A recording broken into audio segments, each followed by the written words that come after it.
चलिए English basic से शुरू करते हैं सर। इंग्लिश की शुरुआत कहां से होती है? अगर कोई भी इंसान इंग्लिश स्पीकिंग सीखना चाहता है तो उसकी शुरुआत कहां से होती है? बिल्कुल बेसिक इंग्लिश से शुरू करते हैं सर। बेसिक इंग्लिश से अगर हम शुरुआत करें सर, देखिए सबसे पहले आपको कुछ वर्ड मीनिंग का ज्ञान होना चाहिए। जैसे होता है आई मीन्स क्या होता है? मैं होता है। यू मीन्स क्या होता है?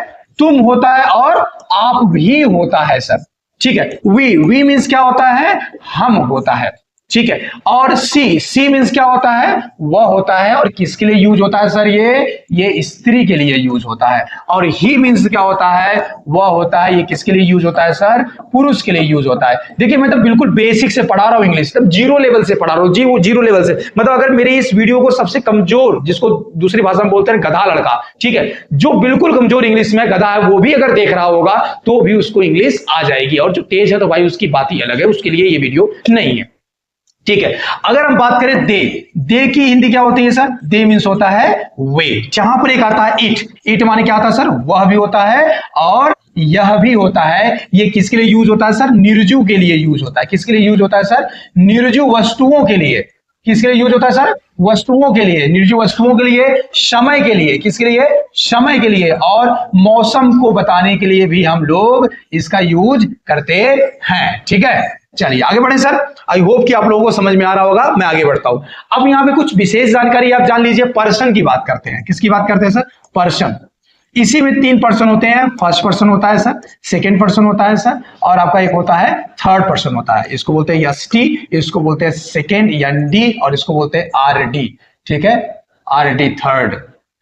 ठीक है। तो फर्स्ट पर्सन में आपका आता है क्या? आई और वी आता है। फर्स्ट पर्सन में क्या आता है? आई और वी आता है। सेकंड पर्सन में क्या आता है? यू आता है। और थर्ड पर्सन में क्या आता है आपका? थर्ड पर्सन में आपके आता है ही आता है, सी आता है, इट आता है, नेम आता है, और दे आपका किसमें आता है? थर्ड पर्सन में आता है। तो ये हो गया सर बेसिक जानकारी किसकी? इंग्लिश लैंग्वेज की। अभी खत्म नहीं हुआ सर, आगे बढ़ रहे हैं। ठीक है, ध्यान से देखते रहिएगा। इसके बाद आपको जानना पड़ेगा व्हाट मीन्स क्या होता है? व्हाट मीन्स होता है क्या। और कभी कभी इसका अर्थ जो भी निकल करके आता है, कब आता है कैसे बताएंगे। ठीक है। हु मीन्स क्या होता है सर? कौन होता है। क्या होता है? कौन होता है। और हु मीन्स कभी कभी जिन्होंने भी होता है। जिन्होंने क्या होता है? जिन्होंने भी होता है। ठीक है। और विच मीन्स क्या होता है? कौन सा और कौन सी। कौन सा और क्या होता है सर? कौन सी।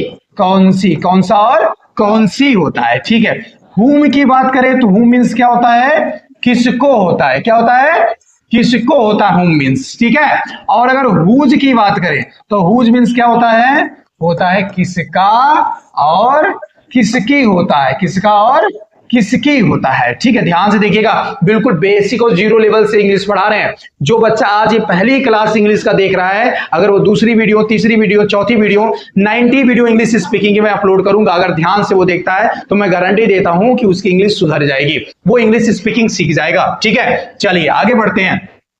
अगर हम व्हेन की बात करें तो व्हेन का मतलब होता है, व्हेन मीन्स होता है जब और कब दोनों होता है। अगर हम वेयर की बात करें, किसकी बात करें? वेयर की, तो वेयर का मतलब होता है कहां और जहां दोनों होता है। कहां और जहां दोनों होता है वेयर मीन्स। ठीक उसी तरीके से अगर हम हाउ की बात करें, किसकी बात करें? हाउ, तो हाउ मीन्स क्या होता है सर? कैसे होता है। ठीक उसी तरीके से अगर हम हाउ मेनी की बात करें तो हाउ मेनी और हाउ मच दोनों की जो हिंदी होती है वो सेम होता है। हाउ मेनी हाउ मच की हिंदी क्या होता है? कितना, कितना और कितनी, दोनों की हिंदी सेम होता है सर। कितना और कितनी। लेकिन अंतर क्या होता है जरा गौर करिएगा। हाउ मेनी इसको हम काउंटेबल के लिए यूज करते हैं और हाउ मच अनकाउंटेबल के लिए यूज करते हैं। इसको किसके लिए यूज करते हैं सर? काउंटेबल के लिए, काउंटेबल। ठीक है, काउंटेबल के लिए। इसको सर अनकाउंटेबल के लिए यूज करते हैं। काउंटेबल मतलब जिनको गिना जा सकता है, कितना कितनी में है तो हाउ मेनी लगाते हैं। जिनको गिना नहीं जा सकता है वहां हम हाउ मच लगाते हैं। जैसे दूध, कितना दूध पीते हो, कितना खाना खाते हो, तुम कितना बोलते हो, इसको गिन नहीं सकते तो हाउ मच लगाएंगे। लेकिन जिसको गिन सकते हैं, जैसे तुम्हारे पास कितनी कलम है, तुम्हारे पास कितनी किताब है, उसके पास कितनी कारें हैं, तो यहां पर गिन सकते हैं, वहां पर क्या लगाएंगे सर? हाउ मेनी का प्रयोग करते हैं।